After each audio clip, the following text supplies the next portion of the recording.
Hi అండి. అందరూ ఎలా ఉన్నారు? నేనైతే చాలా చాలా బాగున్నానండి. మరొక కొత్త వీడియోతో మీ ముందుకైతే వచ్చేసానండి. ఎలాంటి పప్పులు నానబెట్టకుండా అప్పటికప్పుడు వేసుకునే బంగాళాదుంప దోసనైతే చేసి చూపించబోతున్నానండి. పిల్లలు చాలా ఇష్టంగా తింటారు. లంచ్ బాక్స్‌లో కూడా ఏసి ఇచ్చేయొచ్చండి. ఇంటికి చుట్టాలొచ్చినా కూడా మనం అప్పటికప్పుడు ఈ బంగాళాదుంప దోసలనైతే చేసి పెట్టొచ్చు. చాలా ఇష్టంగా తింటారు. రండి వీడియోలకైతే వెళ్ళిపోదాము. ముందుగా నేను ఒక మిక్సీ జార్ తీసుకొని ఒక కప్పు నిండా ఉప్మా రవ్వ వేసుకున్నానండి, సూజీ రవ్వ. తర్వాత ఒక టేబుల్ స్పూను శనగపిండి, ఒక టేబుల్ స్పూను బియ్యపు పిండి వేసుకుందామండి.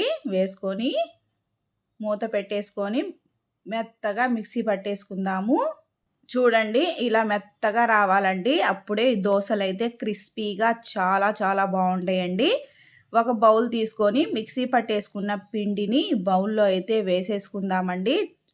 చూడండి ఈ పిండి ఇలా రావాలండి. పక్కన పెట్టేసుకుందాము. తర్వాత అదే మిక్సీ జార్లో నేను ముందుగానే ఒక బంగాళాదుంపని తురిమి పెట్టుకున్నానండి. వాటర్లో వేసుకుంటే నల్లదనం అంతా పోతుంది. తర్వాత మిక్సీ జార్లో బంగాళాదుంప తురుమునైతే వేసేసుకుందామండి. వేసేసుకొని మూత పెట్టేసుకొని మెత్తగా మిక్సీ పట్టేసుకుందాము. చూడండి ఇలా మిక్సీ పట్టేసుకుంటే సరిపోతుంది. ఈ మిక్సీ పట్టేసుకున్న బంగాళాదుంప దీంట్లో ముందుగా మనం మిక్సీ పట్టేసుకున్న పిండినైతే వేసేసుకుందామండి. వేసుకొని ఒక పెద్ద స్పూన్ నిండా పెరుగు కూడా వేసుకుందాము. వేసుకున్నాక కొద్దిగా నీళ్లు కూడా పోసుకుందామండి. పోసుకొని తర్వాత ఒక అర టేబుల్ స్పూను చక్కెర వేసుకుందామండి. పంచదార వేసుకోవటం వల్ల దోశలు ఎర్రగా వస్తాయండి, క్రిస్పీగా. తర్వాత మిక్సీ పట్టేసుకున్న పిండిని ఒక బౌల్లో అయితే వేసేసుకుందాము. వేసుకొని మిక్సీ జార్లో కొద్దిగా నీళ్లు పోసుకొని నీళ్ళను కూడా వేసేసుకుందామండి. వేసుకున్నాక రుచికి సరిపడే సాల్ట్ వేసుకుందాము. వేసుకొని మొత్తం కలిసేటట్టుగా ఇలా కలుపుకుందామండి.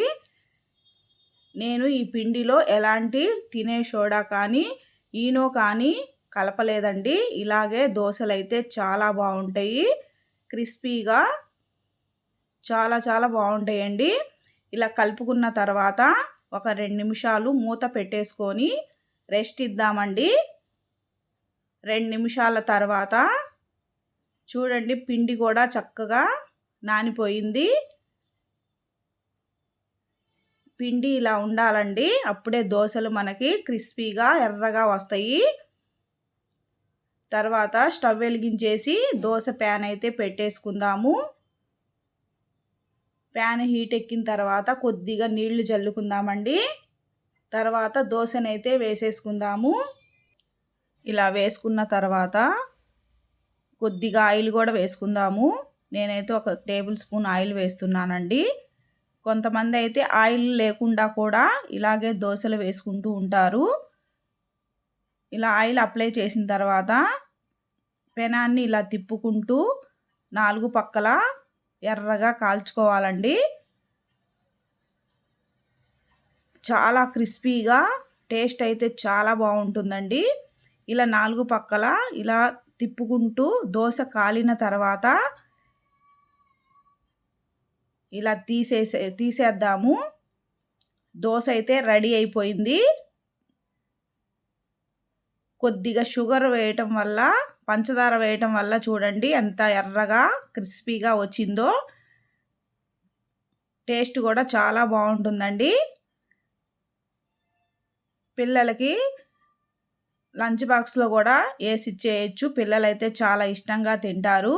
తర్వాత గుడ్డు దోశ కూడా వేసి చూపిస్తాను చూడండి.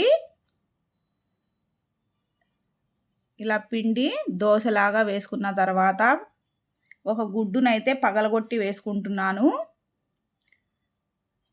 గుడ్డుని వేసిన తర్వాత ఇలా దోశ మొత్తం అప్లై చేద్దామండి. గుడ్డుని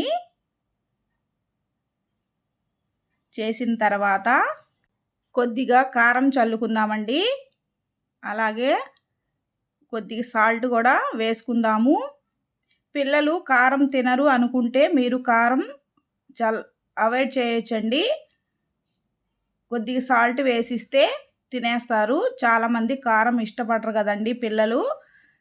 సాల్ట్‌తోనే వేసిచ్చేయచ్చు. కొద్దిగా ఆయిల్ కూడా అప్లై చేసుకొని ఒక పక్క ఎర్రగా కాల్చుకున్న తర్వాత రెండో పక్క కూడా తిప్పుకొని ఎర్రగా కాల్చుకుందామండి. గుడ్డు దోశ కూడా రెడీ అయిపోయింది. మనం ఎలాంటి పప్పులు నానబెట్టకుండా అప్పటికప్పుడు చేసుకునే దోశలండి. క్రిస్పీ దోశలు, గుడ్డు దోశలు ఒక ప్లేట్లోకి అయితే తీసేసుకుందాము.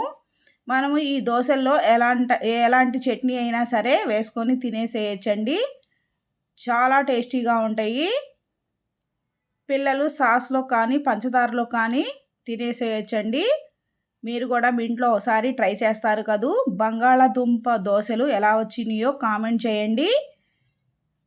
ఈ వీడియో కనుక మీకు నచ్చినట్లయితే లైక్ చేయండి, షేర్ చేయండి, కామెంట్ చేయండి, హైప్ చేయండి. మరొక కొత్త వీడియోతో కలుసుకుందాం friends. Thank you for watching. మరెన్నో రెసిపీస్ కోసం నా ఛానల్ని సబ్స్క్రైబ్